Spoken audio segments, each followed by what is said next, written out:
পৃথিবীর কোটরে লুক্কায়িত জীবাশ্ম জ্বালানির মতোই সত্য ঘটনা অবলম্বনে বলা সাসপেন্স স্টোরিও ভেরি লিমিটেড, রাইট? তবু স্মৃতির অতলে যখন তলিয়ে যাই তখন এক সময় এক একটা ঘটনা মনে পড়ে যায়। মনে হয়, হ্যাঁ তাই তো, এই ঘটনাটারও কোনো উত্তর তো আমার জানা নেই। সেই সত্য ঘটনাকে অবলম্বন করে গুছিয়ে লিখতে বসে যাই সঙ্গে সঙ্গে। নমস্কার শ্রোতা বন্ধু ও দর্শক বন্ধু, আমার চ্যানেলে আপনাকে স্বাগত জানাই।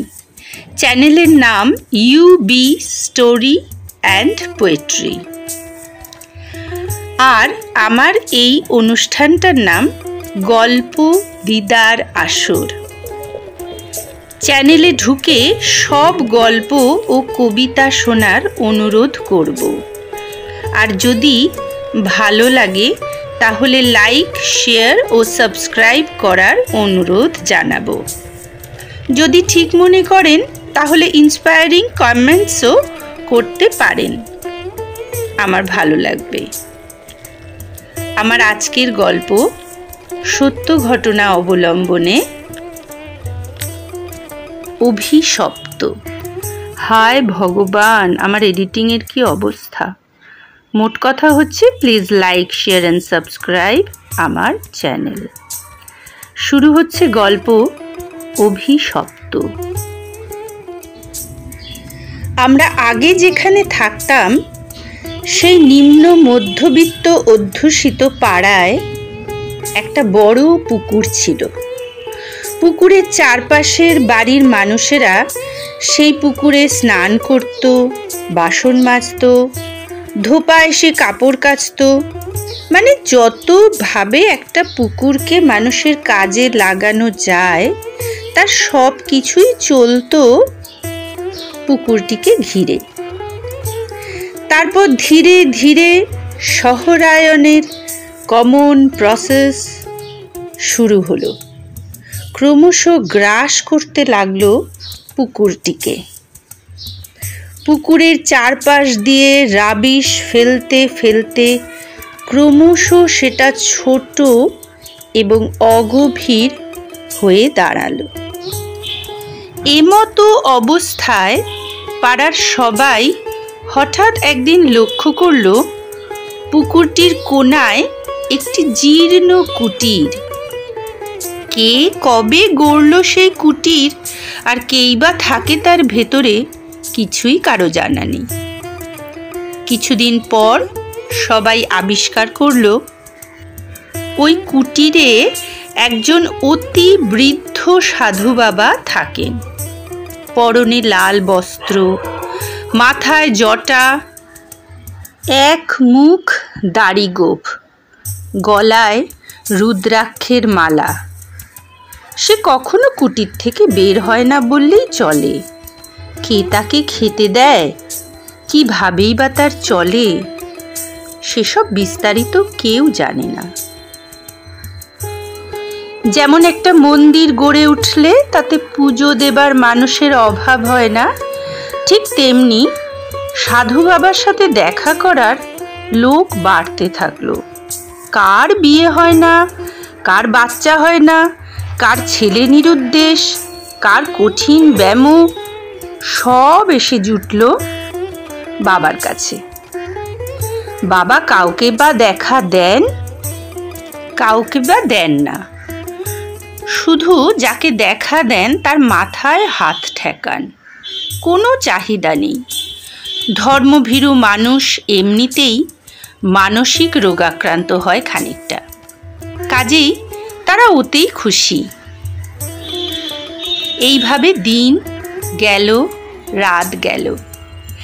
এমন সময় একদিন দেখা গেল পুকুরটা বিক্রি হয়ে গেছে। প্রমোটারের লোকজন এসে মাপজোক শুরু করেছে।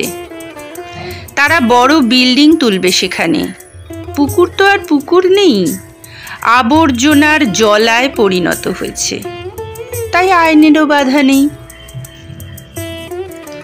এরকমই এক ঝলমলে সকালে জমি পরিমাপের জন্য লোকজন এসেছে,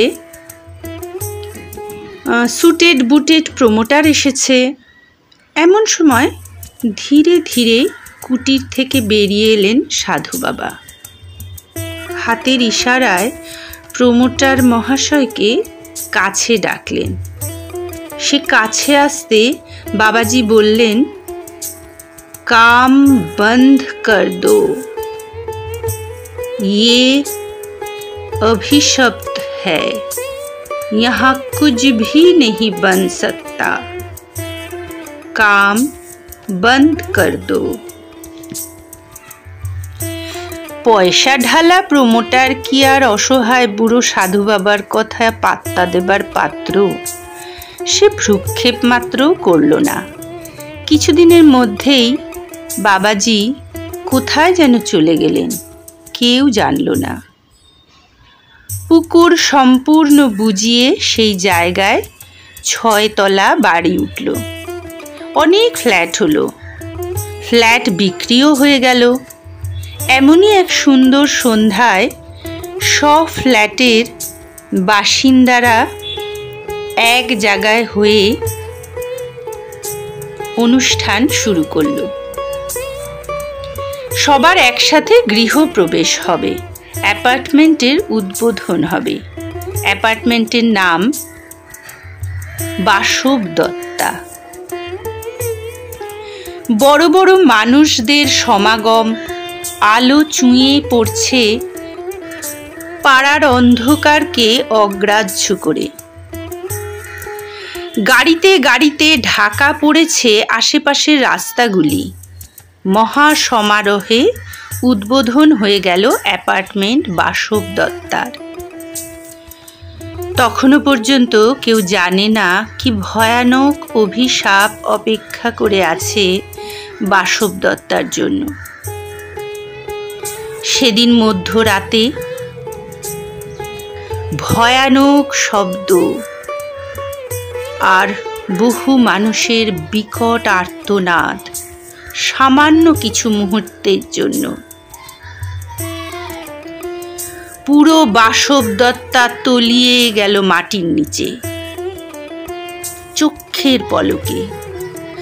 আশ্চর্যভাবে টলটলে জলে ভরা সেই আগেকার পুকুর আবার ভেসে উঠল। গভীর থেকে গভীরতম ধরিত্রী গ্রাস করল সম্পূর্ণ বাসব দত্তাকে।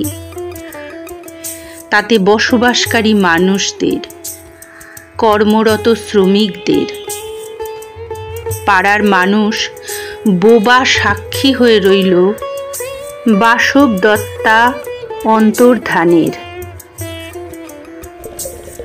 বর্তমানে বাসব দত্তা নেই, কিন্তু সেই পুকুরটা আজও বর্তমান।